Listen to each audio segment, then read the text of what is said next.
name is Reeps One, and I am here to create music and art in New York and make people dance.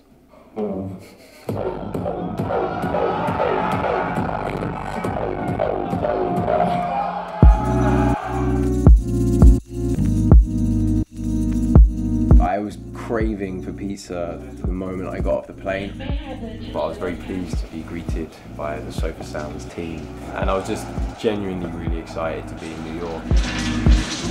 I always adore London for how busy and intense and crazy it is, and there's one city that outdoes that, and that is New York.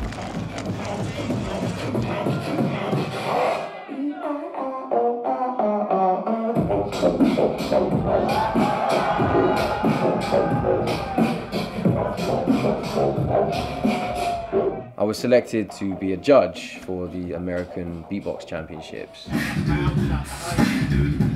To be a little Reeps One growing up, at that point, see everything coming from America, people using the voice in a way that I'd always been interested in and didn't know existed anywhere else. And then to see people like Rahzel, people like Michael Winslow, yeah, kind of blew my mind. Here comes the last hit.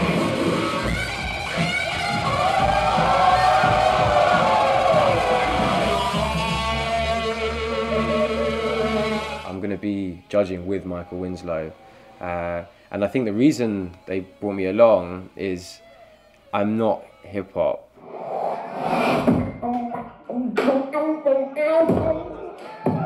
My background is grime.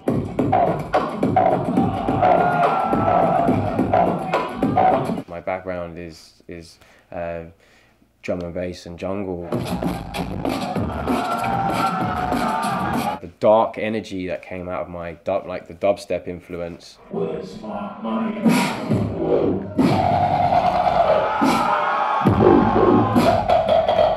The electronic influence as a whole was completely defined the way I beatbox. And when I started doing that publicly, started not thinking about other beatboxers, not even other musicians, I was like, what do I feel? What resonates with me?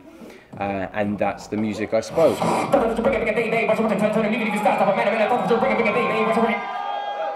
And when I started doing that, for some reason, it really affected the entire world community.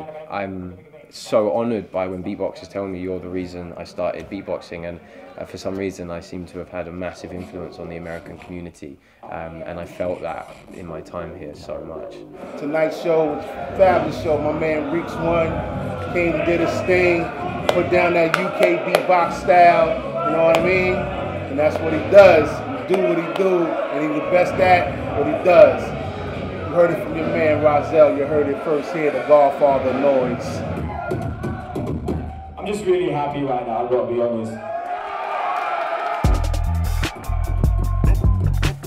But one thing that I was extremely excited about, and I have been my entire life, if I'm honest, is to go to Union Square and play chess.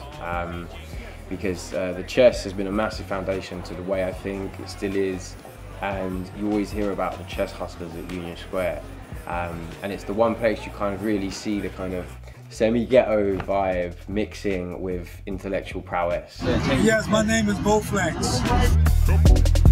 And I used to turn up to chess tournaments with my flat caps and my tracksuits and stuff, and that energy always really appealed to me. And to go and play, and not only play, like win a few games and like fuck with the chess hustlers a little bit, was something to tick off my life to-do list. So that was absolutely awesome. But yeah, 1-1 my friend. That means it's time is up to come back and we'll play one more at some point. Every time I close my eyes, I feel my mind with fingers while the road leads me back till I'm yo. Every time I close my eyes, I feel my mind with fingers while the road leads me back till I'm you, back to you. Sofar Sounds, I think the first one I did in London may have been about 2 years ago now.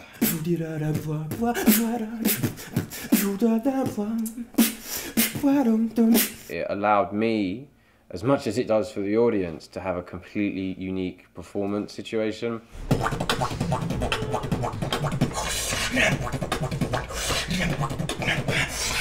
Like if you think about being on stage in front of 20,000 people, there's a huge gap between you and them, and you can't perceive that many human beings. It just becomes a blur. Like you'd think it'd be more scary, where it's actually less. It's less intimate. It's less connective than a smaller venue.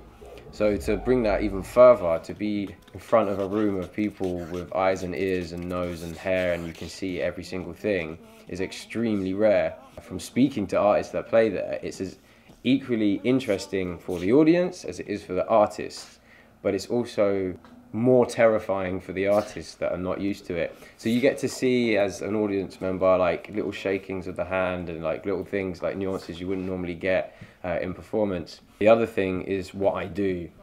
You always hear it through a speaker or through a laptop, and for people to hear me like in person is a really intimate experience, and I can only do that at Sofar Sounds. Now I've done New York, London, Austin, Hollywood, and I'm sure there'll be more.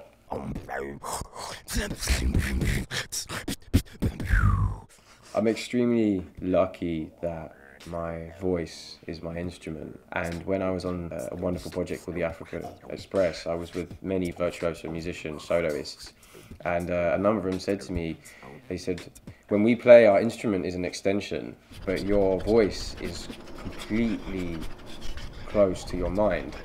And this is true. I can look as I'm performing. I can look in people's eyes, and based on that reaction, I can react. And that's what makes my performance so, I think, connecting and engaging, is that it's not a mechanical block. It's shifting and changing and skewing all the time, dependent on the reactions of the audience. And that's what changes my performance so much. The context completely shifts my vibe and how I react. And if it's intimate, if it's huge, if people want darkness, I can feel that. But I keep it my own. It's not completely dependent on that. So it would be a conversation between the two things. Touch it, bring it off.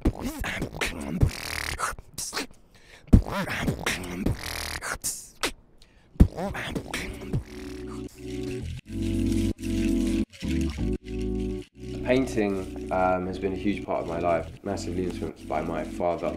There's many symbols and characters that come up, including the goons, who are these quite cute creatures that came from quite a menacing presence where I grew up. I grew up in quite a rough area of East London, and you find that with the fronting that you get everywhere, it either makes or breaks people, and it's either true or false.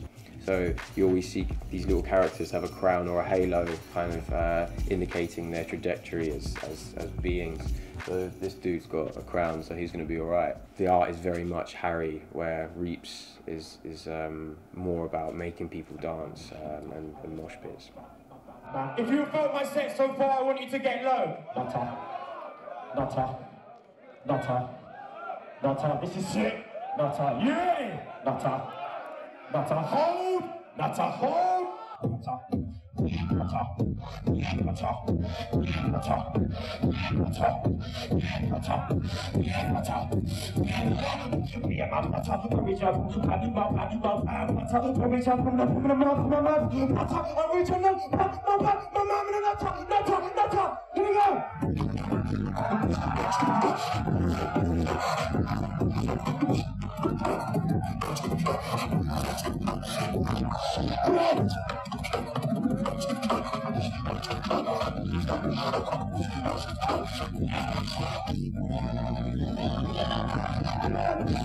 Thank you very much.